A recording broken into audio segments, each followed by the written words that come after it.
I can usually solve the cube in under 6 seconds.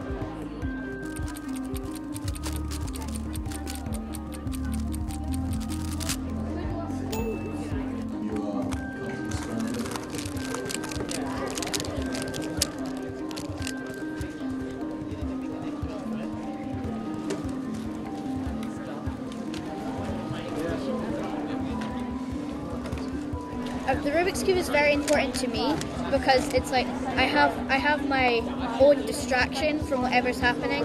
It's really just something that's really calming to me. I first started cubing like 2 years ago on Christmas Day, and my first solve was a couple hours later. Once I picked it up, I couldn't put it down. We always had a Rubik's Cube lying somewhere around the house, so at one point I was like, well, it'd be cool to solve one.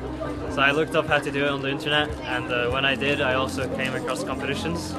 And basically ever since then, I've just been cubing like all day, every day. You can choose how competitive you are about it. I mean, for me, it's all competitive.